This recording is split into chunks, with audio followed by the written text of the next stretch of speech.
Mic check. 1, 2, 3. Mic check.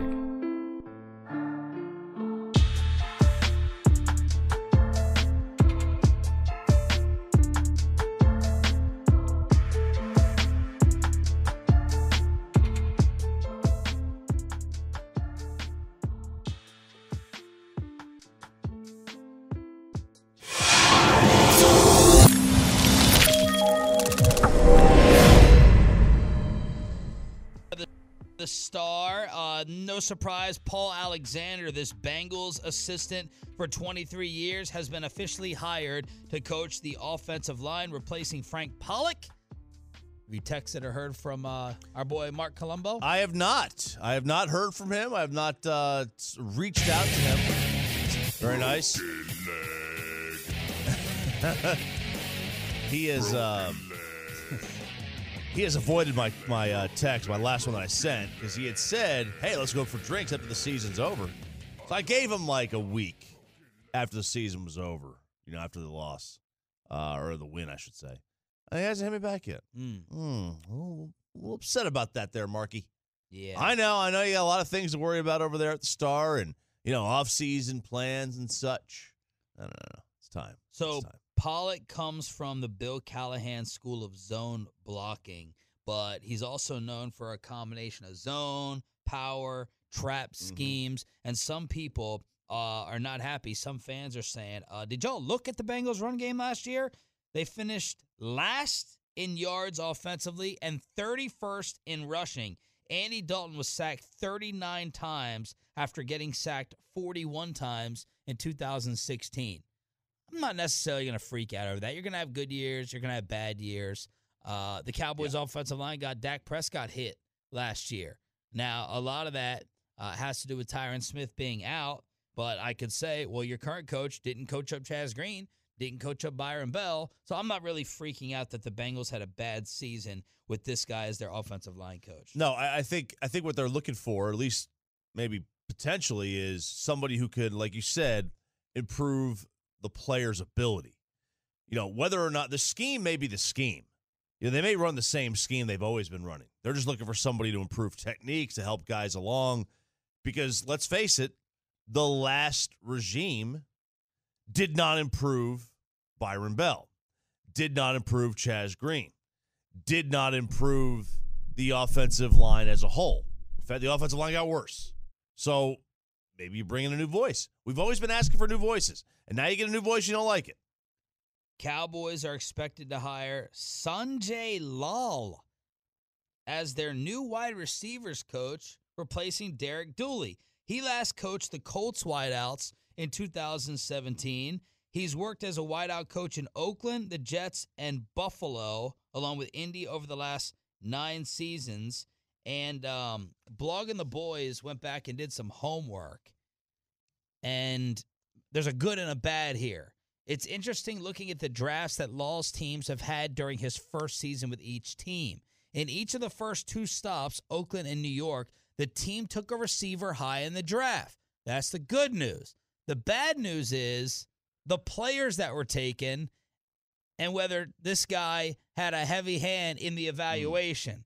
Because the guy in Oakland was Darius Hayward-Bay, and the guy in New York was Stephen Hill. Now, Darius Hayward-Bay. God. Yeah. Now, I'm going to give him a pass on DHB because everyone says that was Al Davis. Like, Al Davis was a sucker for 4.3. He's the fastest. He's a blazer. Boom. We're picking him no matter what. So I'm going to give Sanjay a pass on that. I can't speak to Stephen Hill as much. Stephen Hill went to Georgia Tech. They don't run offense at Georgia Tech. Right. I mean, Calvin Johnson Triple and option. Demaryius Thomas, the fact that they actually made it in the NFL is amazing, considering where they came from. And Stephen Hill was such a reach and such a bad football player. Never got better. Never learned how to run a route. It was a joke. Now, granted, he didn't have a quarterback, and neither did any of his receivers in Oakland, for that matter. I mean, this was pre-Derek Carr.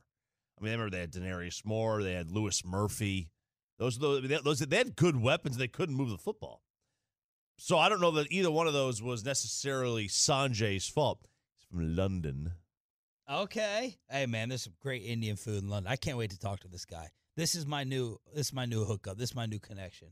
Good Indian food in London? Amazing. Really? That's Yeah. cool. Didn't know that. Amazing. I should know that. It's only 4 hours away. I should know that. I'm worried, though, about I can say this. You can. I'm worried about a guy named Sanjay coaching my NFL players. Now, I guess you could say, why is a guy named Sharif talking about the Dallas Cowboys? So it could kind of be the same thing. But, Indians, Pakistanis, this nationality, not really tied into football. No. What, Roy, why are you cringing? I can say it. No, you can. Yes, That's the beauty of it. That's the beauty of You it. can. It's like, me talking about intelligence. You can't do it. Right. We're Italians. We're not smart. Right. We're mobsters. Yeah, so there you go. So Sanjay Law is supposed to be the new wide receivers coach. Well, I'm gonna go out there. I'm gonna get the exclusive Sanjay Law interview before anyone in the Metroplex. The code words you're gonna drop, Bro, I'm not. That's not even funny to joke about. Yeah, there's nothing you could do in that code. realm that would go over well. Yeah. At all. Yeah. Someone texted me the other day something about a politician, like a bad message, and I was like, don't joke with me about that. And they're like, what, politics? I'm like, no, don't say anything threatening about anybody on my phone.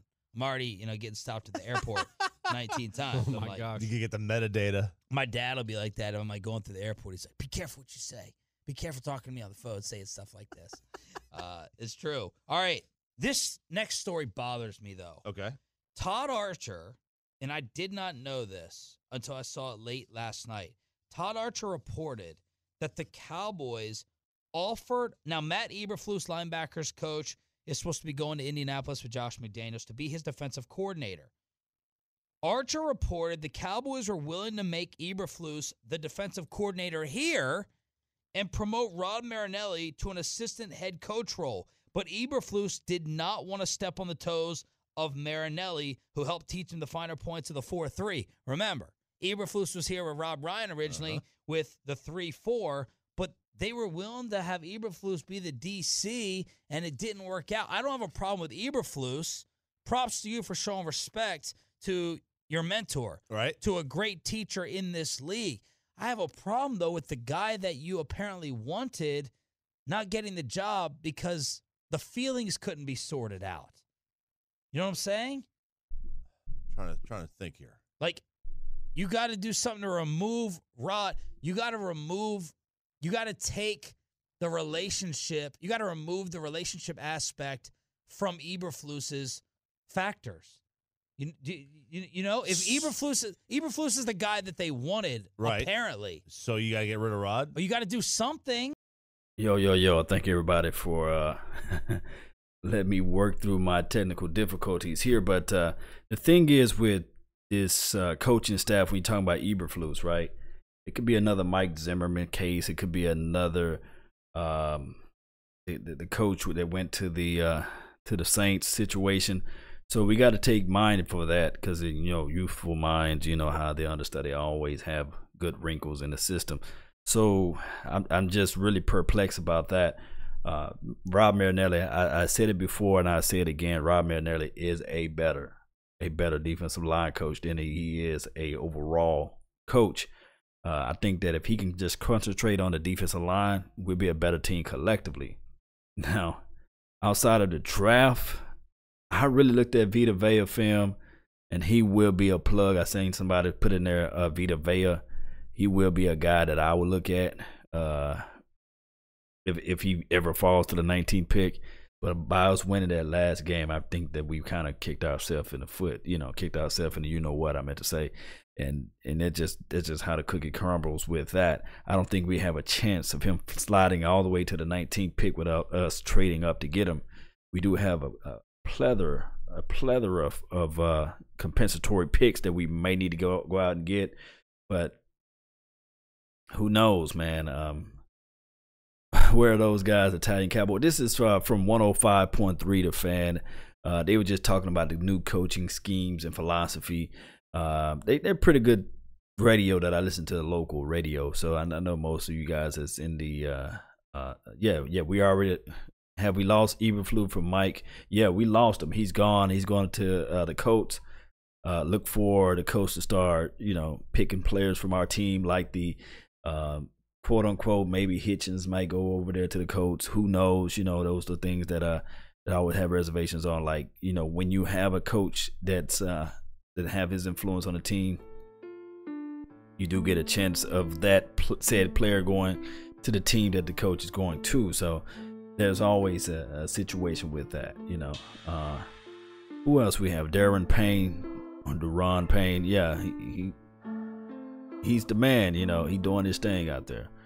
I heard that we might get a 3rd round pick or a 4th. That would be amazing. Yeah, we might can get some picks. So yeah, that would be amazing. But as you guys can see, I am tired, man. I've been up all day, but I'm just gonna try to push it through. I'm gonna play the rest of the clips. I got like 6 minutes left on the clip, and I'll take James at 19. Which James? Derwin James, right? Orlando Scandrick talked to Skip Bayless today. Yeah, I posted that deal on my Facebook page. Go check it out. But let's finish listening to these guys rumble and jumble and mumble and all that stuff. But I had to talk to you guys. Salute. You gotta have your guy get that spot. Again, I'm not blaming Eberflus, right? But you gotta make your hire the hire, because I don't want to be dealing with another Mike Zimmer situation. Now it's a little bit different because Mike Zimmer left here because Wade was going to take over the D. No one can complain except Matt Angle about Wade Phillips running your defense. I just don't want to sit here 5 years from now, 2 years from now, and say Matt Eberflus was the next guy, but he's not here because Rod Marinelli's presence was still on this roster. Right. They were going to make him a defensive coordinator in name only. Like, Rod was still going to, you know what I mean? Like, they were going to give him the title. I don't know that. But why do you say that? Well, why would you keep Rod around then and promote him? I don't think you would. If you wanted to have a complete change in the defense, you would just move on and you would give it to Eberflus. I don't think it was going to be a complete change. But they were so concerned about his feelings. Yes. That's my point. And that's what I think you're getting to. This is the problem a lot of Cowboys fans have had, and the criticism that comes out when it comes to Jerry Jones being in charge at the top is how many times are we going to let our feelings and our worry that we might hurt some feelings affect the business decisions that we make? If they thought Matt Eberflus was the best defensive coordinator that they could possibly get, and he was right there in their backyard, and all they had to do was have a difficult conversation with a man who we all love and is respected in that building, and they couldn't do it, that's a problem. As they had, I remember being at the Super Bowl when the news broke that Monty Kiffin was going to be replaced by Rod Marinelli. So they were able to massage Monty to say, hey, go ahead, fall asleep in an advisor role or do something else. But they made that very weird, awkward transition. Yeah. And Marinelli, was willing to go ahead and not push Monty off the cliff because Monty was probably ready to go anyway. I mean, they were longtime buddies. But it appears it didn't work this time with the Eberflus-Marinelli switch. In this situation, Eberflus was Marinelli, and Marinelli is Monty Kiffin. Right, and this team has had problems hurting feelings over the years. I mean, they wouldn't name starting corners back in Wade's day because they didn't want to hurt the guy's feelings in the middle of training camp. Really? Yeah, it was Scandrick was a part of this. It was brutal. Mike Jenkins. I mean, they just didn't want to make it. They didn't want to make any commitments. It was a very weird situation and a weird time. Like someone had to sit down with Marinelli and say, look, we want this guy to be the DC. We'll pay you more. We'll promote you in title, but we got to make this change. And if Rod says, no, absolutely not, then Rod's got to go if you believe that Eberflus is the guy. And through Archer's report, it says that they were offering him the spot. That they liked him, yeah, absolutely. This is a sticky, weird situation because they could have easily had both, I think. Now, I don't know all the ins and outs on what was discussed. I mean, perhaps they said, you take this thing over completely. Rod's fingerprints are all over this defense. Of course. And in a perfect world, if they believe Eberflus was the guy, then you give Marinelli a higher paycheck. You put him back as your defensive line coach. Now, Rod may still want to be a DC, and that's where the problem was. Yep. He said he didn't want to coach another year. So we'll have to talk to Fish about this at 7:20. Yeah, could you imagine if, they didn't think, if they offered Eberflus this job as like a, this title as like, you're the next guy. Rod's still going to be in, have a lot of say this year. We're going to slowly kind of wean that out. Then Eberflus should leave. Yeah. Because he's going to have full control of the defense, it looks like, in Indianapolis. Right now. Yeah, Yep. so go and be a DC. But I read that and I was like, what? This is a problem here. By the way, Todd Haley was not renewed yesterday, as we all knew. And I asked this on Facebook and Twitter, social media. Given what you saw the Steelers do, now they put up over 40 on Jacksonville.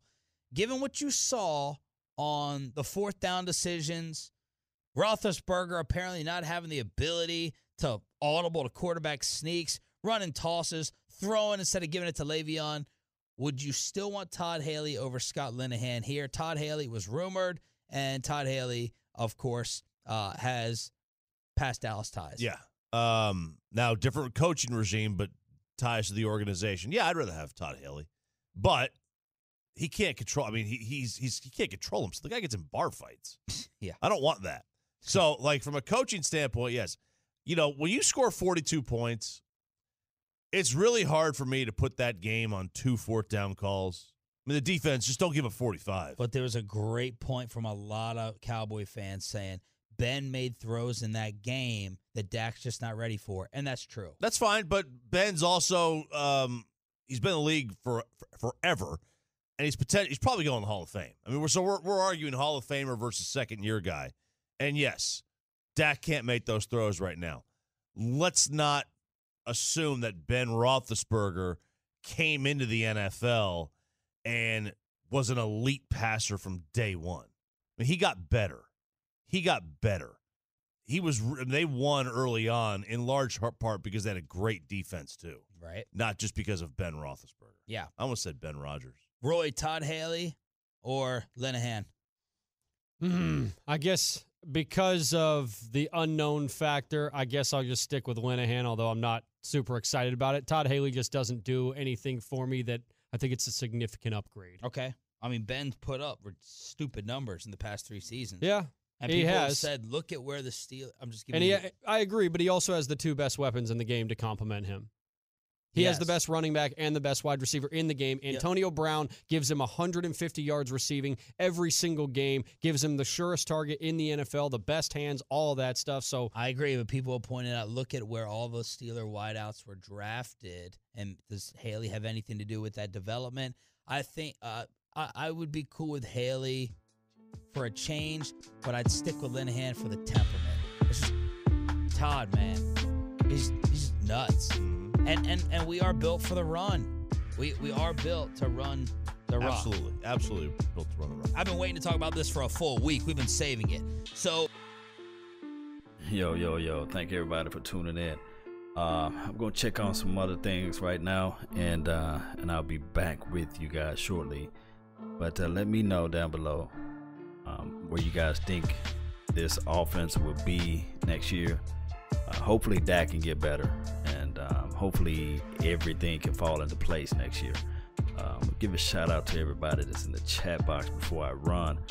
Shout out to Italian Cowboy, Ethan Rhodes. I'm from the future. Me too. I'm from the future too as well. Shout out to you too as well. Pat Hullabaugh. I think that's how you say your last name. Cowboys dude. Shout out to you too as well. And J Farm D. Salute. And who else in here? Mike. Shout out to you too as well.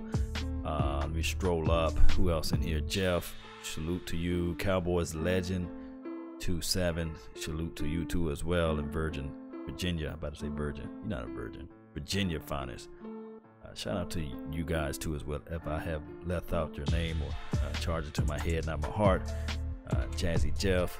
Shout out. And Spoony Dogs. Salute. Yeah. Beeps.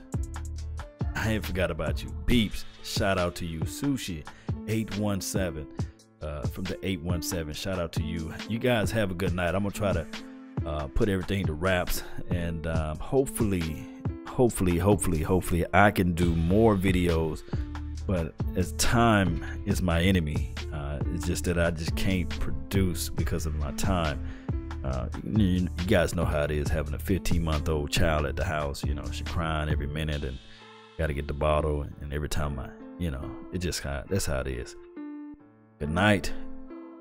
Don't forget to continue to put draft picks out there for me so I can take a look at that too as well. And we'll do hopefully tomorrow.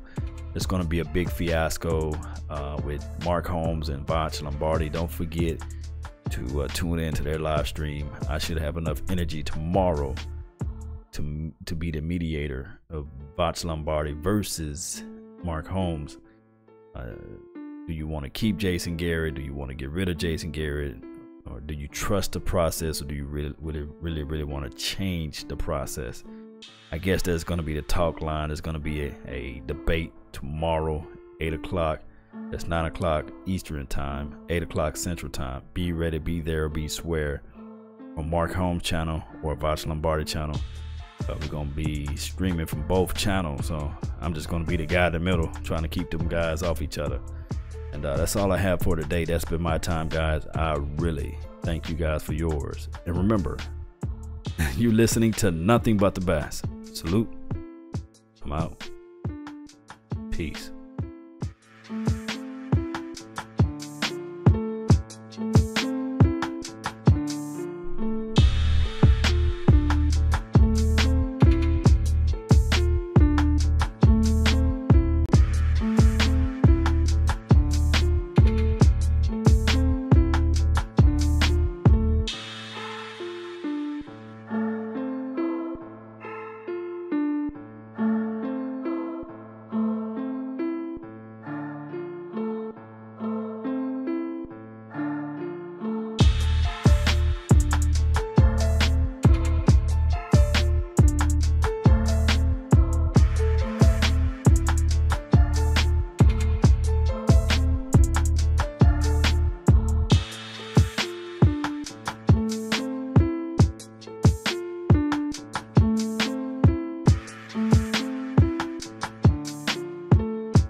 Whenever we're at the Star, though, we'd love to